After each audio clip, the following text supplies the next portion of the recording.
For anybody who's been watching the news the past week, the media has been hammering Joe Biden. Over the last week, the media has hammered Joe Biden with relentlessly critical coverage of how he pulled out of Afghanistan, but resulting in noticeable drops in his approval rating. And put aside for a moment whether this reflects failures by Biden or biases by the media, there's one conclusion that we can draw upon, and it's this sort of dynamic, and this sort of dynamic is a regular feature of the Democratic presidencies, and as the Trump administration showed, a near impossibility during Republican ones.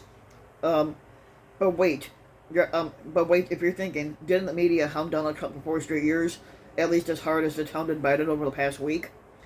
Well, sort of. The mainstream media certainly gave Trump harsh and even overly hostile coverage, and there's a reason why for that one, but the mainstream media only describes roughly half the media landscape. Um, the other half of the media is a right-wing messaging apparatus that makes no effort to follow traditional journalistic norms. The Republicans communicate to their base through a media that functionally operates as part of their party, while the Democrats communicate to their base through a media that still exerts substantial independence. If you want to understand the strange difficulty that Joe Biden's sane, competent administration has in yielding measurably higher approval than Trump's insane, incompetent squadancy, the asymmetrical relationship between the two parties and their respective media environment is the most important place to start looking at. Conservatards often gloat about the ratings dominance of the right wing infotainment. And they would be right, though. Conservatard media really does command enormous audiences that frequently dwarf its mainstream news counterparts. But this merely underscores the fact that what we think of as the media only accounts for a portion of the American news media diet. The other half of the media is simply a vehicle for partisan propaganda, and whatever its failings, the last week has amply demonstrated once again that the non-conservative mainstream media is not that. And this is not necessarily to deny that the mainstream media has some kind of democratic bias. It's certainly true that as the electorate has grown more polarized by education, the mainstream media's near total reliance on college graduates has made it much more socially democratic than the overall country. One stark example of this bias was the stampede last year to dismiss the COVID-19 lab leak hypothesis as a racist conspiracy theory. For the sake of argument, we are willing to concede that this democratic bias outweighs other cross-cutting biases. I would simply maintain that democratic bias is not the only determinant of the media coverage. Above all else, it treats bad news as more important than good news, and so while mainstream media often covers the Republican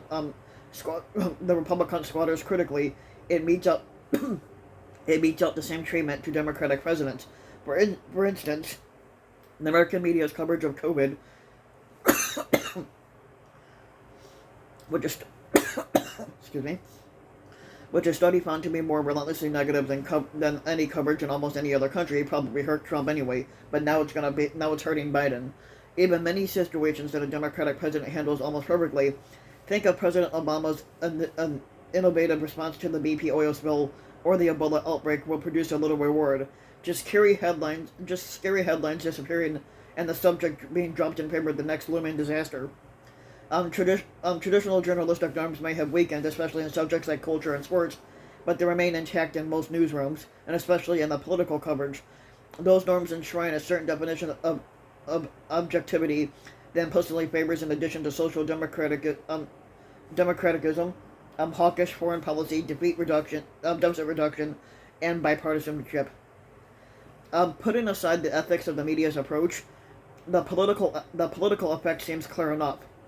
Most Democratic voters will experience Democratic administrations as a mixed bag at best.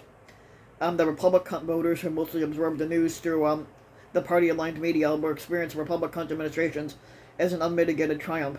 The 4-year experiment in Trump proved conclusively just how low the conservative media standards of truthfulness and competence are for a Republican squatter. If nothing else, Trump proved conservative media will support anything its party leader does. Even the most dishonest, incompetent, and scandal-ridden Republican squadancy imaginable, which more or less describes the one we just had, we still have a media environment divided almost equally between scorching criticism and obsequious fawning. On Trump's worst days, the faux news chyrons depicted him as a leader, which he was anything but that. On Biden's best days, the conservative media is still giving Biden hell even on his best days. In recent days, CNN and MSNBC looked a lot like Poe. They're all hyping the chaos in Afghanistan 24/7. That is the kind of comprehensive media hostility Trump never had to worry about. Of course, never having to worry about the media turning your base against you means not holding yourself to any standard of performance other than standing firm with your own base. Republicans have the freedom to dismiss negative revelations, as the Democratic media, luxury Democrats, don't have. When you combine that near impunity from damaging news stories with the Republicans' ability to win control of government with a minority of the votes, you go a long way toward explaining the incentive structure that has turned the Republicans into the party it is today. The flip side of the very different media environment facing Democrats is that at least it forces them to try to meet some minimal standard of competence and honesty. The politicians politicians always lie, but if caught in a lie, it's untenable for them to simply repeat the lie over and over. The standard mainstream news media applies to Democrats, and it leaves plenty to complain about. But if we have learned anything from the previous 4 years, it's that being held to a flawed standard ultimately works out better than not being held to any standard at all. So if you like the video, give the video a like and subscribe to my YouTube channel RBW King, and also hit the notification bell so that you'll be notified when a new video comes out. And thanks for listening.